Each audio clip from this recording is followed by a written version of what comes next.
Welcome to the first of many off-season editions of your Steelers Breakdown podcast featuring PennLive's Steelers beat reporter Nick Farabaugh, who's fresh from Mike Tomlin's end-of-season press conference, and there is a lot of news coming out of that press conference.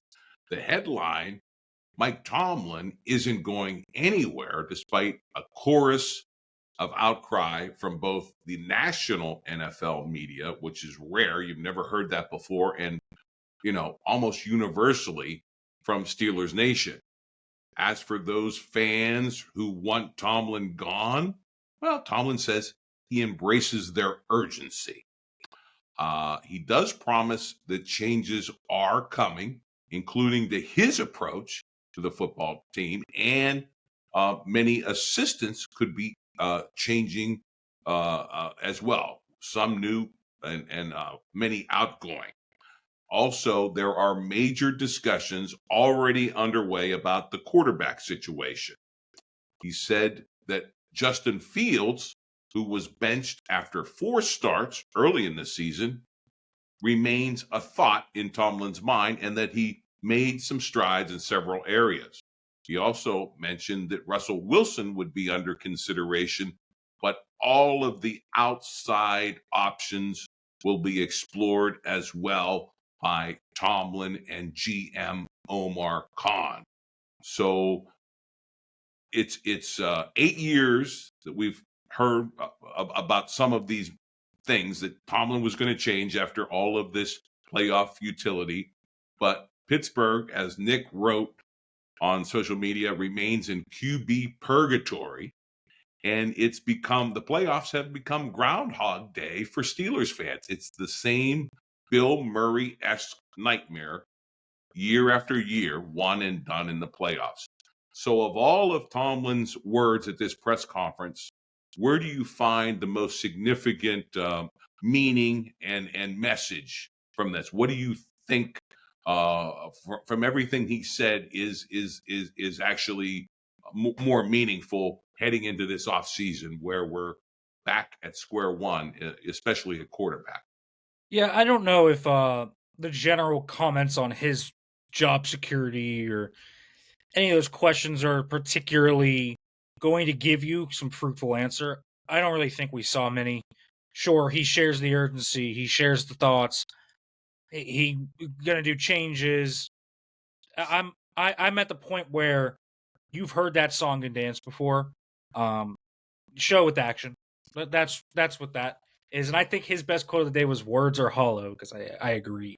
They are pretty hollow with this team right now. Because as you mentioned, it's just been deja vu year over year over year. And so they got to make a change. And Tomlin does need to make changes. And we really won't see how much change they make, obviously, until we see them on the field next season. So we'll see what happens there. I do think the general comments on a few things were interesting. I thought the most interesting comment were his quarterback comments, specifically on Justin Fields. If that wasn't an endorsement of Justin Fields, I don't know what was. He legitimately, I think, gave Justin Fields a legitimate shot to be signed back and potentially be the starting quarterback. I think that the fact that he wants a very mobile quarterback fits the Justin Fields description. I think he gave Justin Fields the service that he necessarily didn't give to Kenny Pickett last year. When the endorsement of Kenny Pickett last year was, is your starting quarterback on the roster right now?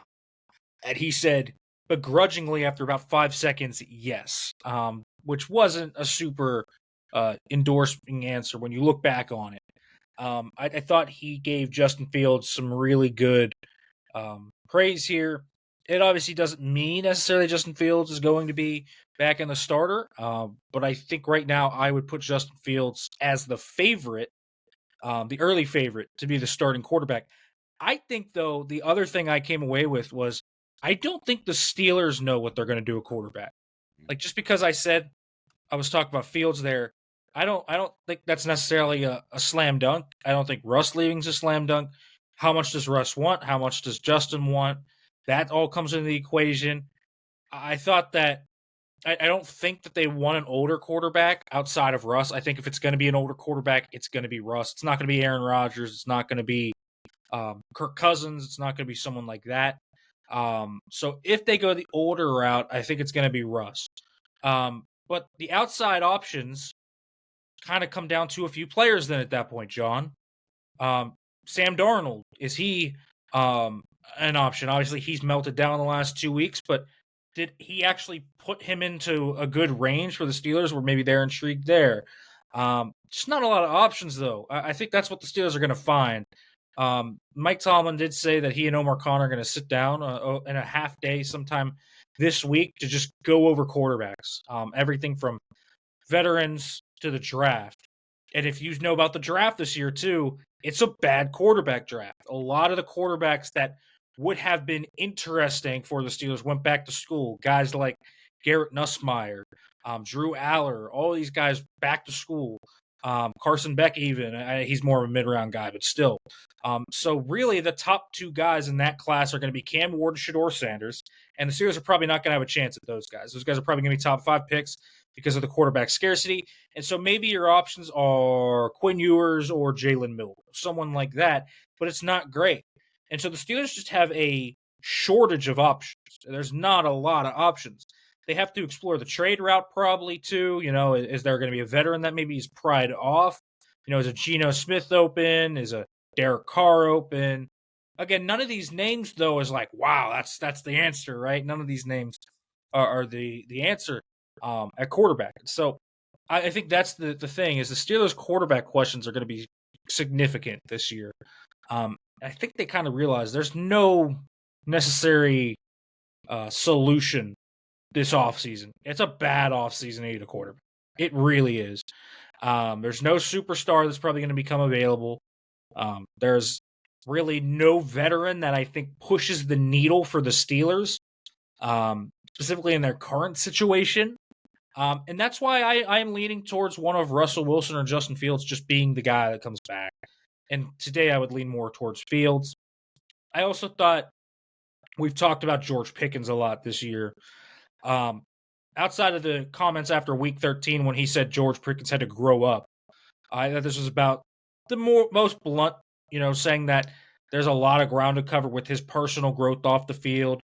Also, he was completely stumped when asked if Pickens was late to the Kansas City Chiefs game on Christmas. Sure seemed like that report is true. And so we'll see there. I think the wide receiver position is going to be the other big question the offseason outside of quarterback, but we will see. Also, coaching staff changes are probably going to be coming. Said that not all the coaches are under contract next year. I would imagine the guys that are not under contract are probably going to leave and be gone. So there will be staff changes as well. So we'll see. I think these end-of-the-year pressers for most teams are pretty insightful, but for the Steelers, I think they're in a cycle of sameness where just it doesn't matter what is said anymore. It matters what is done. And I think that's going to be the biggest indicator is what do they do? Who do they sign? Who do they trade for? Et cetera, et cetera. And then what do they do on the field? Only actions, I think, are going to speak louder than words because we've heard a very similar song and dance before. And to that point about actions speaking louder than words, I look at them benching Fields after 4 games and going to Russell Wilson and sticking with him the rest of the season, including the playoff game, after he faltered down the stretch.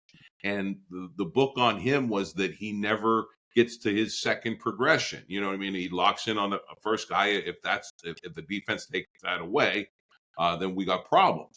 So how do you go back to a guy who you sat all that time, and say all of a sudden to me, it's just another stopgap.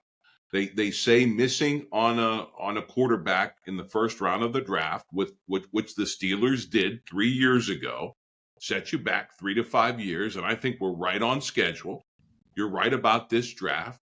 You're right about the options out there being slim. I mean, the one, and I doubt it would ever happen, but the one intriguing thing to me would be Brock Purdy, because I know he wants a big contract, and San Fran might not be willing to give it.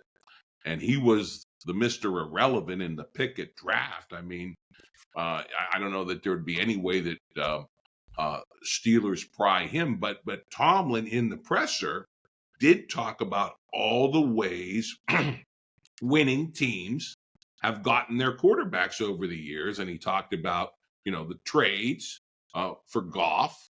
He talked about the second round QBs like Lamar Jackson and like Jalen Hurts.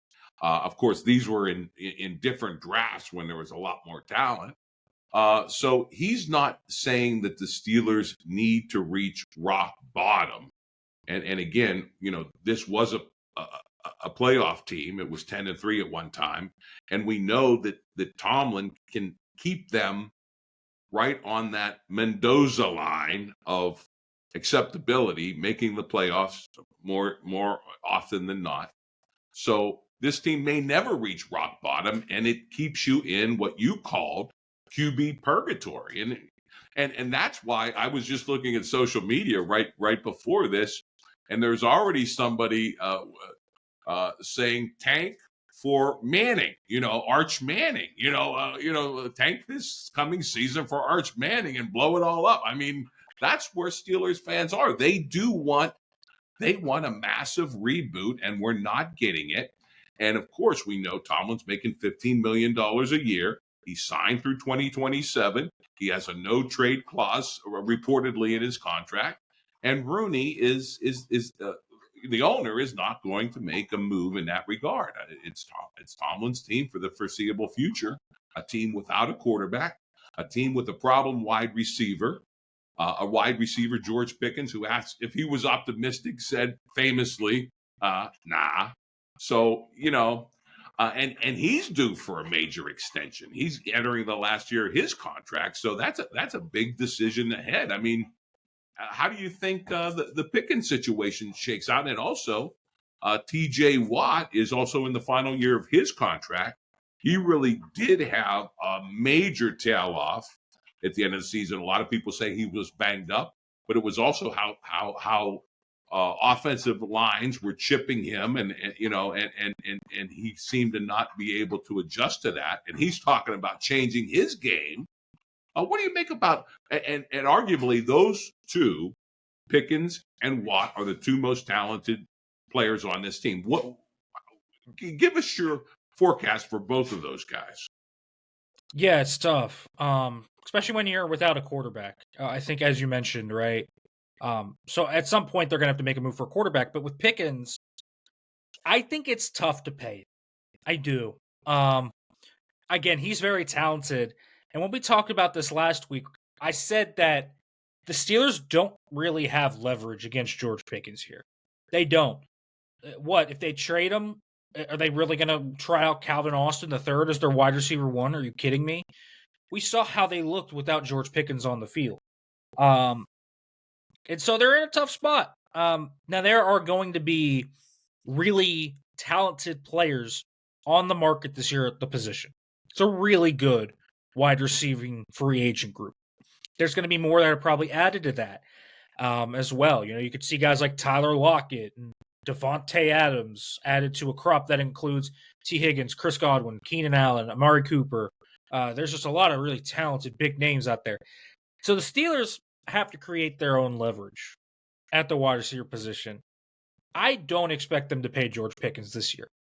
I think there was a lot of talent on the field that we saw. I think we saw him take a step on the field to become a true one.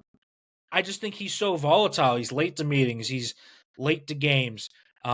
He crashes out during games, gets bad penalties, all these things, and then if you don't engage, if he's not engaged early on, he kind of just tails off for the rest of the game. So I think Pickens is this up and down, rock back and forth type of player where you want him to be your franchise cornerstone, but can you trust him if you're going to give him darn near $30 million a year, probably, because that's the caliber of receiver he's probably going to want to be paid like. And so I think Pickens' future comes down to two things. because again, I don't think they're going to pay him this offseason personally. So it comes down to two things. One, how much leverage do the Steelers create for themselves against George Pickens? Because if they don't have a T. Higgins, a top wide receiver to fall back on this year, then you can't let him walk. So you basically have to pay him. And then two, how does he react to the news of not being paid if you say that to him? We're not going to pay you, right? Does he go out there and play on the last year's rookie deal, or does he request a trade? I think there's a legit chance that if the Steelers told George Pickens today, we're not going to pay you, that Pickens would request out. I think George Pickens isn't stupid, is what I will say. I think people look at him and say he's stupid, he's dumb. He's not. He understands what's going on around him. He is a guy that is not happy with the offense. I fully believe that. I think he believes that he could be used better. I agree with him on that. We've talked about that so many times, about how I feel like they just do not utilize George Pickens' talents. I don't think they utilize the player correctly. And so I think some of his frustrations are very warranted. But it's just a tough spot to be in. And so I think there's a really look yourself in the mirror discussion here between George Pickens and the Steelers. It could go any way. He could be off the team. He could be here. We'll see. But I do not pick up, and from what I've heard in the organization, I just do not pick up on a desire right now to pay George Pickens long term. And I don't know what the fallout will be from that. For Watt, Right. I think it's a little dicier in terms of not what the Steelers want. I think the Steelers want Watt back. I wonder, if TJ Watt looks at the situation, he's 30 years old, he hasn't won a playoff game, and I wonder what he's going to demand, what he's going to want. They need TJ Watt to become what he was at the start of the season. He was definitely banged up. He was dealing with thumb, wrist, and ankle injuries. So he was definitely not the same player, didn't have the same explosiveness, but there was definitely an issue with TJ Watt's game this year. He has kind of relied on that that speed rush, that rip and dip his whole career, and teams kind of foiled it this year. And I think that was significant. And to me, he needs to do two things. He basically hit both of them. He needs to work on ways to defeat chips, diversify his moveset, and then I think he needs to be open to moving around. I think him not moving around was very much a product of him not wanting to move around. So he deserves some blame in that, but the coaches also deserve blame and just telling TJ that we are going to move you around. At some points as a coach, you just have to strong arm things through because it's for the betterment of the team. And I think TJ doesn't want to be selfish. I think that's kind of what he looks at it as, because if he moves, then Highsmith has to move, and then this guy has to move, and they're out of their spot that maybe they're most comfortable, and TJ views that as a net negative, but it's a positive because the attention goes elsewhere. And so I think TJ probably gets a new deal this offseason, not only because he's the cornerstone of the franchise, but because right now he has a $30 million cap hit. You extend him, much like Cam Hayward last year, you can significantly reduce that cap hit. And so you sign him for an extension. That could be another 10, 15 million to get in another corner, a receiver, a whatever, defensive lineman, right? It could be the next big move you make. And so I do think Watt gets a deal, but he does need to make changes to his game as well. Pickens, I think, is a lot murkier. There's a lot of directions that could go. Again, I don't pick up a desire to extend him right now, but they are so desperate at that position and on that side of the football that it's just real tough for them right now. But we could see George Pickens trade. We could see him extended. Depends on how much leverage they create for themselves. George Pickens' reaction to the news that I don't think they're going to want to extend him, or even if they get into negotiations, what does paying George Pickens $30 million look like, et cetera, all these things. There's a lot of variance with the Pickens stuff. And they're in a tough spot because he is very clearly, as you mentioned, John, he's very clearly the most talented player on this offense. And at times was the only spark they had on that side of the football. So really hard spot for them to be in. Yeah, let me ask you this because that what you said about creating leverage against George Pickens.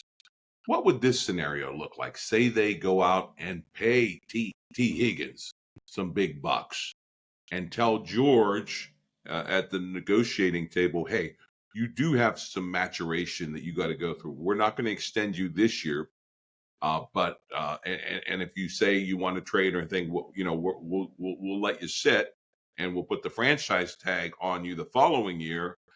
But if you turn it around, we do want you around long term. But we want to prove it year. We want to prove it. Is there any way they put that kind of pressure on them to do a prove it year without the extension in 2025?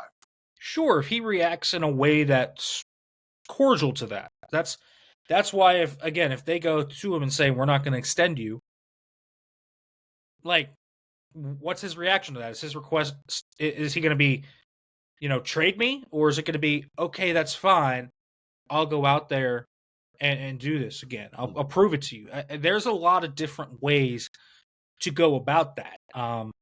I don't know what George is going to do if that comes to the case. If they tell him we're not going to extend you, because I do think if he is in a situation, I will say this: if they do open up extension talks with him, I very much feel like he's going to follow the Brandon Ayuk playbook. Hold in, not practice, and put pressure on them, right? Try to get that done. And because the Steelers were so embroiled in that, how exhausting that Brandon Ayuk saga got. Kyle Shanahan and John Lynch were just tired of it at the end, right? And obviously it got done finally. I don't think the Steelers want to go through that. I don't think they do. Whereas, though, T. Higgins played it the exact opposite way. They didn't extend T. He went out and had a great year. I know he still had some, didn't play every game. He had some injuries there. But if the Steelers would land T. Higgins, sign him to a contract, say, this is the model. T. Higgins is getting his big contract this year. You can get yours next year if you follow the T. Higgins game plan. Prove it to us this year that you've matured, and then we give you the big bucks. We want you to be a Steeler. Because I think they want him to be a Steeler, but I agree. You got to be worried about all the character issues and the mental stuff and just where is his head. Right. I just think that's the concern. The concern is never, ever going to be what's on the field. He is an absolute freak in nature. He is a very talented football player. And I would argue he's a pretty high IQ player when he's out there and locked in. I think he has little subtleties to his game that maybe aren't appreciated enough by the average fan, especially in his route running. I think he's pretty saucy in some of those regards.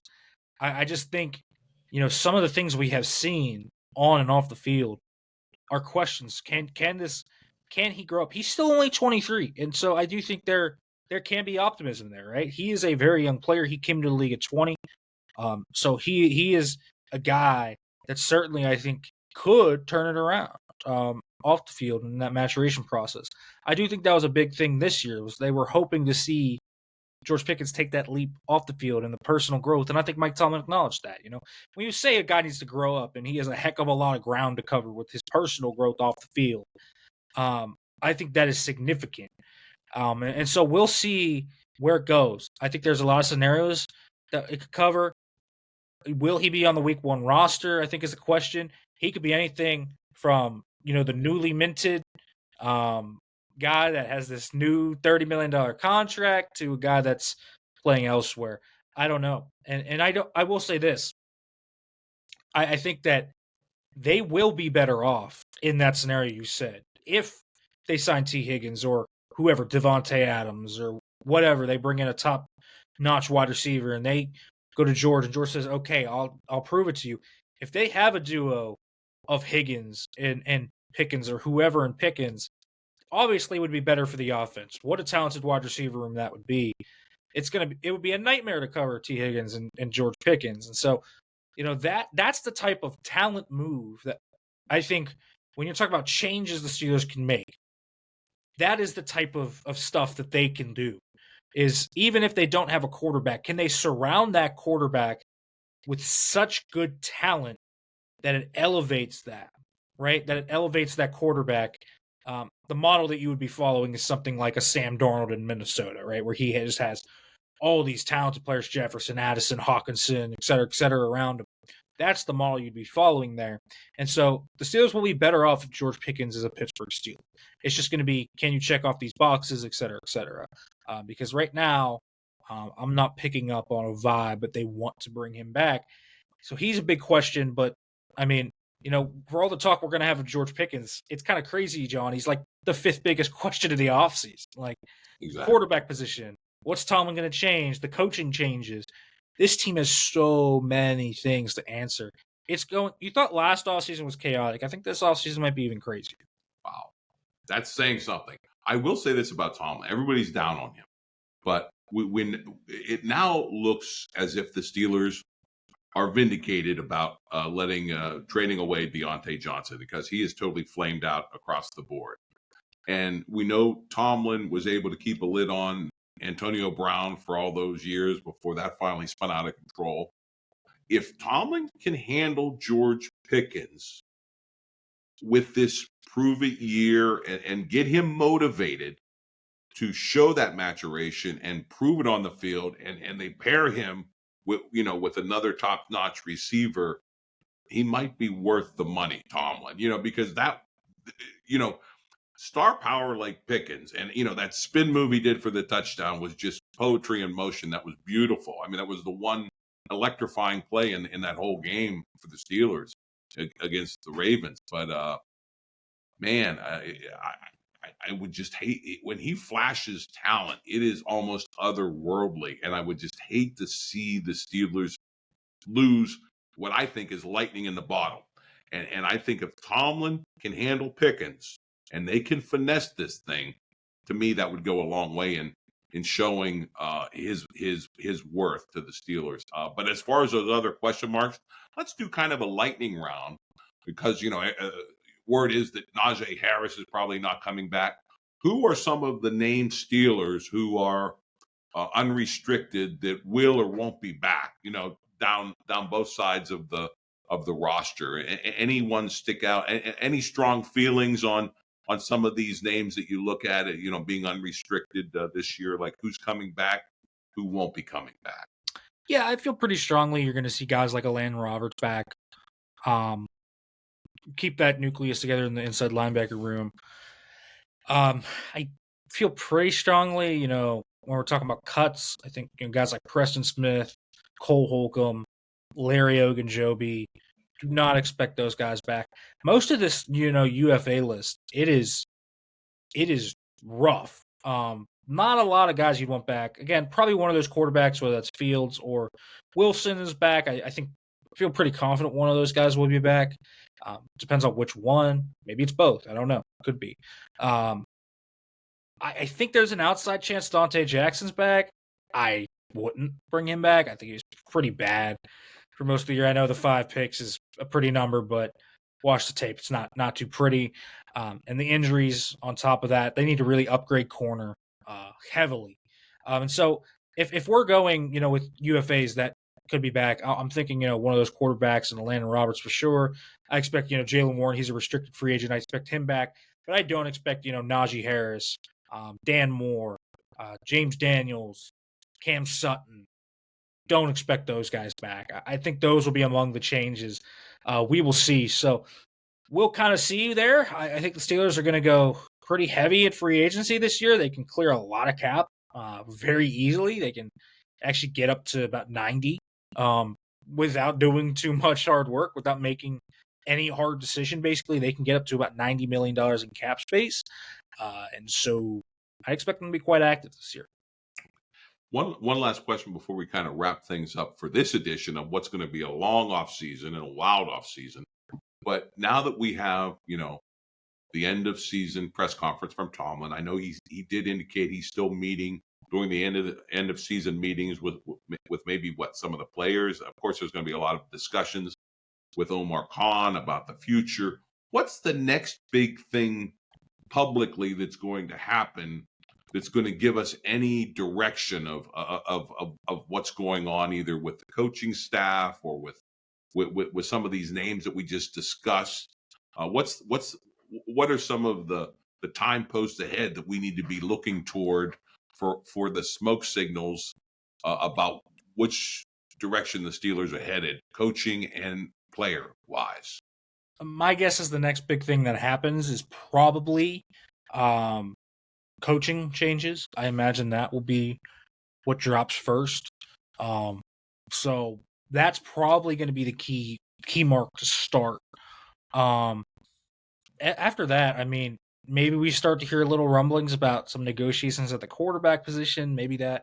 I imagine if the Steelers want Fields or Wilson back badly enough, they will try and get them locked up before they hit the open market. So maybe we'll hear some rumblings about that. But really, the two big things that are going to happen are this coaching staff, and then we have the Senior Bowl. 2 weeks to today, the first practice of the Senior Bowl for draft season is starting. Mike Tomlin loves it down there. He is active. He is around, and we find out pretty quickly which positions the Steelers are targeting. And so, last year was pretty clear offensive tackle. When 2022 came around, pretty clear the quarterbacks. He doesn't hide it. And so those are going to be your two big things probably are going to be, okay, it's going to be what are the coaching changes? And then second, it's going to be more about where the Steelers looking in the draft, because I think that'll kind of signal maybe their free agency plans a little bit. If they're backing off wide receiver a little bit, you can probably bank on it that they are looking very heavily at the free agent crop. So there's a lot of different variables there, but you're not really going to find out, the free agency deals. I mean, we are going to have to wait about 2 months for that. So combine as well, of course, is going to be things. So hope y'all are ready for draft season. It's pretty much here. So right. I love it. I love draft season. So that'll be fun. But next big thing for the Steelers, coaching changes in about 30 minutes too. If you're really into the low roster guys, if you're trying to pick your 2025 camp sleepers, the reserve future signings will be rolling through here. The Steelers have already signed a quarterback, by the way, Skylar Thompson, former Miami Dolphins draft pick. So yay, they have a quarterback under contract. But if you're a real roster nerd like that, and you're like, oh, I love that guy, then get ready for the reserve future contract. But at large, coaching changes, I think, would be announced in about a week. All right. Well, there you have it, Steelers Nation. I know this is Groundhog Day. We're back to where we were eight years in a row with Tomlin and this team.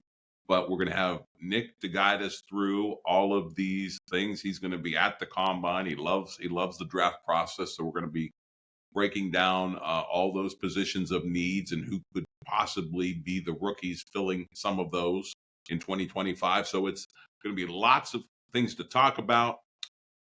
We at some point do need to turn the page. I know this is a depressing time of year for Steelers fans, watching teams like the Eagles. Their fan base is on fire. I'm in Harrisburg here, and it's just crazy with the Eagles fans right now. And it's been a long time since we've had that feeling for Steelers fans, and it hurts. But we're gonna look to the future. There's some things we can't change, and that starts with Tomlin. He isn't going anywhere. So we're going to see what can change and will change and should change, and that'll be the focus of this show as we guide you through the offseason. So until next Tuesday, I can't even say it. I can't even say go Steelers. Until next Tuesday, just be here.